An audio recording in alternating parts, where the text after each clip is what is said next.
In Step with Saints Patrick and Gregory of Tours, a homily by Father Seraphim of Platina. Given on St. Patrick's Day, March 17, 1977, to monks and pilgrims at the St. Herman of Alaska Monastery. 1. A perspective on St. Patrick.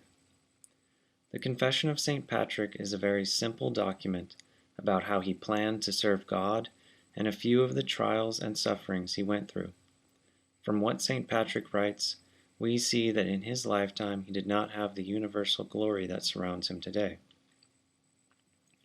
He apparently did miracles, and many people had great respect for him, but he still had difficulties with bishops and church people, and there was controversy over whether he was doing things the way he should be doing them.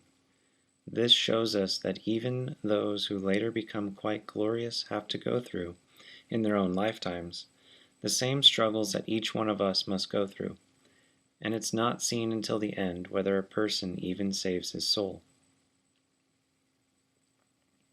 It is extremely important that we look at St. Patrick, not from the point of view of glory in the eyes of men, but as he is, that is, spiritually, his spiritual worth. It is of absolutely no significance that today everybody wears green on his day.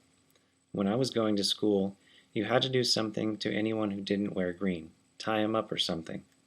It was obvious that those who did this had no idea of what St. Patrick meant, or what kind of Orthodox saint he was. It was just that the general opinion had been formed in society that he was very important. Gradually, he is deprived of all religious meaning, and in the end, the honoring of his memory becomes something close to superstition, some kind of a totally meaningless ritual. Of course, that is not what we should look at St. Patrick for.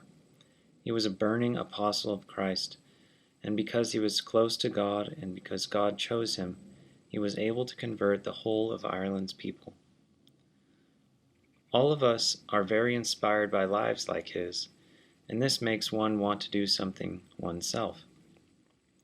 What can one do? The inexperienced convert gets the idea, "Oh, I'll go to Ireland and do something." Of course, it will not work out. It will not be like St. Patrick, because it could only be done once.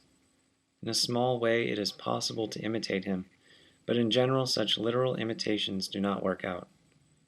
We should look to lives like that of St. Patrick for some kind of inspiration or guidance as to what we can do ourselves in our own conditions. What is realistic?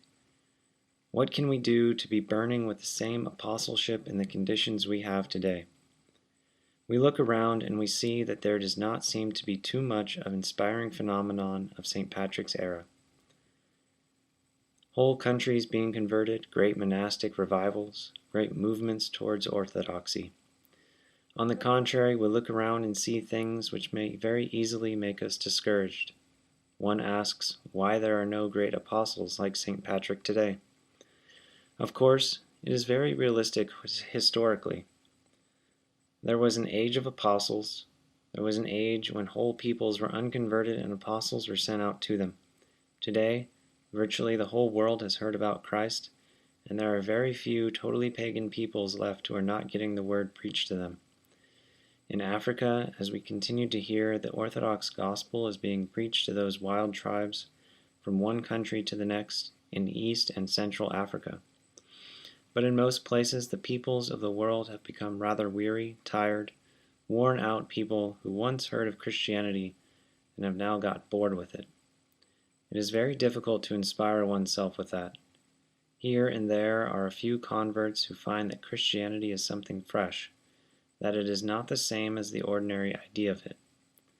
Nevertheless, not too much is very inspiring when you look around the world from the point of view of orthodoxy.